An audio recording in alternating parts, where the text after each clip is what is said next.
지난번에 버팀목 대출을 거절당했을 때 어떻게 하면 좋을지에 대한 내용을 올렸었는데요. 지금 아마 여기나 여기 링크 보이시죠? 버팀목 대출에 대해 궁금한 것들을 질문을 해주신 분들이 정말 많더라고요. 그래서 이 영상만 보면 한 번에 이해할 수 있게 정리를 한번 해봐야겠다라는 생각이 들었어요.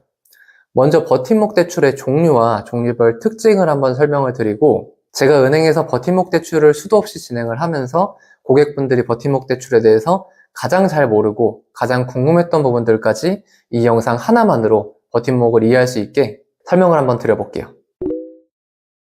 자, 일단 기본적으로 버팀목은 소유한 주택이 없는 무주택자분들이 소득 금액이 일정 금액 아래이면 시중은행의 일반적인 전세대출 금리보다 많이 저렴한 금리를 적용받아서 대출이 나갈 수 있는 걸 말하는데요. 일반 은행 전세대출보다 이자가 거의 절반 이하로 줄일 수 있기 때문에 받으실 수 있는 조건이 되는 분들은 반드시 받으셔야 되는 대출이라고 할 수 있어요. 본격적인 이야기에 앞서 전세대출이라는 게 과연 어떤 과정을 거쳐서 나가게 되는지 말씀을 한번 드려볼게요. 소득이 몇 천만 원의 직장인이 어떻게 억 단위까지 전세대출이 나갈 수가 있는 걸까요? 우리가 은행에서 대출 상담을 받잖아요. 막 서류도 내고 하면 은행에서는 받은 서류를 가지고 은행에서도 심사를 하고 공공기관에 심사를 넣습니다. 이러이런 사람이 전세대출을 받으러 왔는데 이런 집에 들어갈 거고 이 사람 소득은 이만큼이고 신용도는 이렇다 라고 이제 심사를 넣으면은 주택금융공사 HF, 주택도시기금, 허그 같은 공공기관에서 심사를 해서 은행에 이제 알려주는 거예요. 아, 그래? 그러면 이 사람 소득이 얼마고 전세금이 이 정도면은 우리가 이 사람에 대해서 얼마까지 보증을 서줄게 라고 이렇게 보증 가능 금액을 알려줘요. 그러면 공공기관에서 서주는 보증을 믿고 그 공공기관에서 보증해 주기로 한 금액만큼 은행에서 이제 우리들한테 대출을 해주게 되는 시스템인 거예요. 이 보증기간에 대한 자세한 이야기는 이따가 하도록 하고 버팀목 대출의 종류들에 대해서 하나씩 알아볼게요. 버팀목 대출은 크게 4가지로 나눌 수가 있어요. 첫 번째 일반 버팀목, 두 번째 신혼부부 버팀목, 세 번째 청년 전용 버팀목, 네 번째 중소기업 청년 버팀목. 이제 하나씩 한번 말씀드려 볼게요. 먼저 일반 버팀목 대출 이야기를 해볼게요. 소득 금액은 부부 합산 5천만 원 이하인 분들이 받을 수가 있어요. 계약할 때 계약금을 반드시 5% 이상 납입을 해야 되고 대출 가능한 금액은 전세금의 70% 안쪽에서 최고 1억 2천만 원까지 가능하고요. 수도권 바깥 지역은 최고 8천만 원까지 가능해요. 그리고 세대주여야 되는데요. 대출 받는 시점에는 세대주가 아니어도 되는데 전셋집에 들어가면서 세대주가 될 수 있는 사람이면 받을 수가 있어요. 들어가려는 집에도 조건이 있는데요. 전용 면적 85제곱미터 이하, 지방 읍면 지역은 100제곱미터 이하여야 되고 전세금이 3억 이하, 수도권 아닌 지방은 전세금이 2억 이하여야지 대출을 받을 수가 있어요. 대출 금리는 보증금과 소득 금액에 따라 다르게 적용이 되는데요. 소득이 작고 보증금도 작은 경우 2.1%부터 2% 후반까지 나올 수가 있는데 버팀목이 아닌 전세대출과 비교를 해보면 절반 수준으로 저렴하죠. 물론 다른 버팀목 대출들에 비하면 금리가 높아서 다른 기준이 해당이 된다면 해당하는 버팀목 대출로 받는 게 무조건 이득이에요. 여기서 한부모 가구나 다문화 가구, 다자녀 가구, 장애인, 노인 부양자 등 추가 우대 금리를 받을 수가 있으니까 은행에서 상담 받으실 때 추가 우대 요건이 되시는지 반드시 확인해 보세요. 두 번째로 신혼부부 버팀목 조건을 이야기해 볼게요. 신혼부부는 부부 합산 소득이 7,500만 원 이하여야 하고요. 그리고 세대주여야 합니다. 대출 받는 시점에는 세대주가 아니어도 되지만 전셋집에 들어가면서 세대주가 될 수 있는 사람이면 받을 수가 있고요. 대출 가능 금액은 전세금의 80% 안쪽이면서 최대 3억 원, 수도권 바깥 지역은 2억 원까지 가능해요.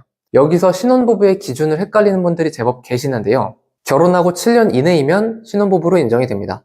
나이가 60대라도 결혼 7년 안쪽이면 되는 거죠. 들어갈 수 있는 집 조건은 전세금 4억 원 이하, 수도권 바깥 지역은 3억 원 이하여야 가능해요. 신혼부부의 경우 이율이 많이 저렴한데요. 소득 금액과 전세금에 따라서 낮게는 1.5%부터 2% 후반까지 적용이 될 수가 있어요. 여기에 자녀 수에 따른 추가 우대금리도 적용이 되기 때문에 우대금리 적용 여부는 은행에서 상담을 꼭 받으시면 될 것 같고요. 이제 세 번째, 청년 버팀목 대출입니다.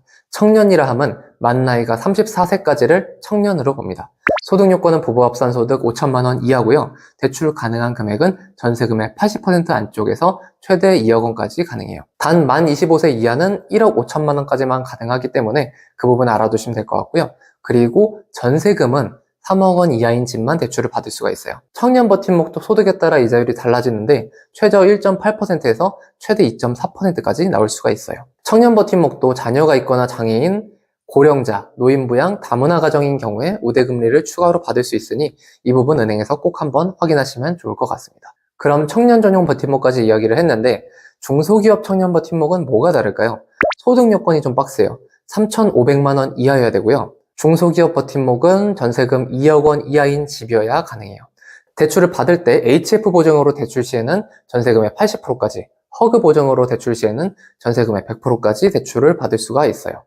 그런데 최대 대출 가능 금액이 1억 원이기 때문에 큰 금액이 필요한 분들은 청년 전용 버팀목으로 하는 수밖에 없을 것 같아요. 대출 가능 금액이 청년 버팀목에 비하면 낮은 편인데 장점은 역시 이자율이죠. 현재 기준으로 1.5%의 이자율이 적용이 돼서 이자 부담이 정말 작아요. 최대 대출 금액이 1억 원이다 보니까 전세금이 높은 집은 좀 가기 어렵다는 게 좀 단점이기도 하죠. 자, 그럼 대출 종류에 대한 설명은 여기까지 드렸는데 이제 많은 분들이 궁금해하시는 내용들을 하나씩 한번 말씀드려 볼 거예요. 첫 번째로는 소득에 대한 내용, 소득 금액에 대한 내용을 한번 말씀을 드려볼 건데요. 소득으로 인정을 받으려면 현재 직장에서 1개월 이상 소득이 발생을 해야 되는데요. 단순히 내가 한 달 이상 일했다고 소득 인정을 받는 건 아니에요. 최소한 온전한 한 달을 근무한 소득이 있어야 돼요. 예를 들어서 내가 5월 3일에 입사를 했는데 5월 급여를 6월에 받았다고 칠게요. 그러면 6월에 받았던 그 급여는 온전한 한 달치가 아니잖아요. 내가 5월 3일에 입사를 했기 때문에 5월 1, 2일 급여가 빠진 게 되는 거니까요. 그러니까 이런 식으로 온전하게 한 달 이상, 만근 한 달이 한 달 이상 있는 그 소득을 1년치로 환산을 받을 수가 있어요. 근무기간이 적은 분들은 이 부분도 유념을 하셔야 되겠고요. 소득 서류는 전년도 근로소득 원천징수 영수증이나 현재 직장에서 받은 최근 1년치 급여 명세서를 회사에서 떼오면 돼요. 사업자분들의 경우에는 전년도 소득금액 증명원을 가져오셔야지 소득금액으로 인정을 받을 수가 있어요. 자, 그러면 이제 인정되는 소득금액은 알겠는데 내 소득이면 전세대출이 얼마까지 가능할까? 이 부분에 대해서 말씀을 드릴 건데요. 앞서 전세대출이 나가려면 보증기관에서 보증을 서줘야 된다고 말씀을 드렸잖아요. 어떤 보증기관에서 보증을 하느냐에 따라서 대출 가능 금액이 달라져요. 일반적으로 주택금융공사, HF에서 보증을 서서 대출이 많이 나가는데 이 경우에는 소득에 따라 차이는 있겠지만 보통 소득금액의 3, 4배 정도가 대출 가능 금액 최대 금액으로 나와요. 근데 만약 그거보다 큰 금액이 필요하다거나 하면은 주택도시기금, 허그보증으로 대출이 나가야 되겠죠. 이 경우에는 웬만하면 최대치까지 대출 받을 수 있는 금액이 나올 텐데요. 대신에 허그보증은 심사가 조금 빡세요. 허그 같은 경우에는 반환보증보험이 포함이 되어 있거든요. 반환보증보험이라는 거는 나중에 집주인한테 보증금을 돌려받지 못했을 때 허그에서 대신 돌려받을 수 있는 일종의 보험이 가입이 되는 거예요.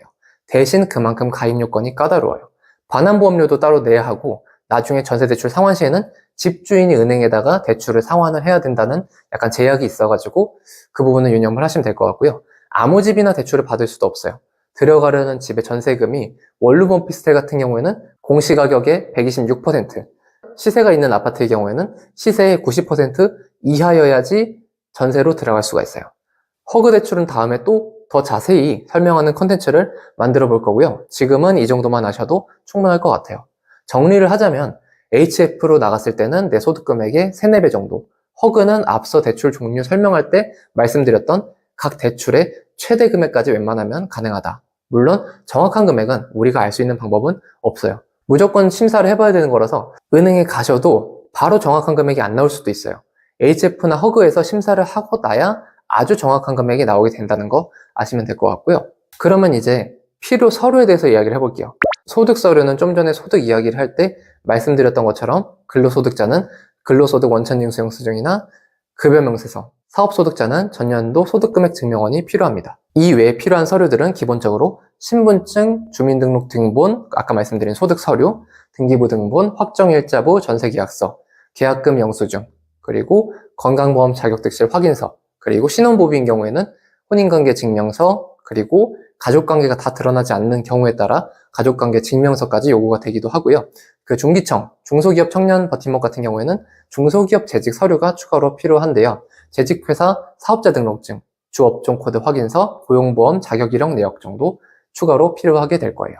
위 서류들이 기본적으로 필요한 서류들인데 대출 케이스별로 은행에서 추가 서류가 요구가 될 수도 있겠네요. 대출의 모든 케이스의 서류가 같지는 않아요. 일반적으로 90% 이상은 이 서류면 충분하다고 생각을 하시면 될 것 같아요. 결혼하신 분들은 배우자분의 소득 서류나 재직 서류도 함께 챙겨가시면 될 것 같아요. 추가로 Q&A를 해보자면 첫 번째, 무소득자분들 전세대출 같은 경우에는 무소득자인 경우에도 HF 보증이면은 2, 3천 정도, 허그 대출이면은 1억 정도는 나올 수가 있는데요. 이거는 사실 담당 은행원을 잘 만나기를 바라셔야 돼요. 무소득자들은 은행에서 전세대출을 거절하는 경우가 요새는 워낙에 많아요.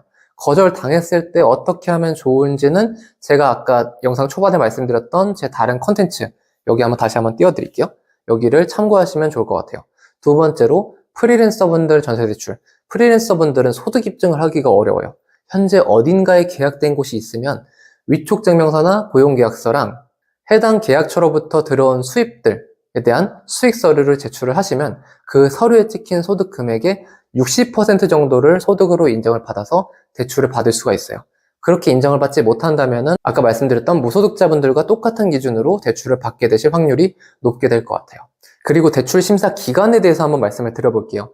놀라운 사실 하나 말씀드리면은 진짜 빨리 진행을 하면은 2, 3일 만에도 대출 심사부터 대출 실행 완료까지 될 수가 있어요. 이론적으로는. 그런데 이제 우리가 은행에 가시게 되면은 적게는 뭐 2주에서 많게는 4주까지 걸린다는 얘기를 많이 들으실 거예요.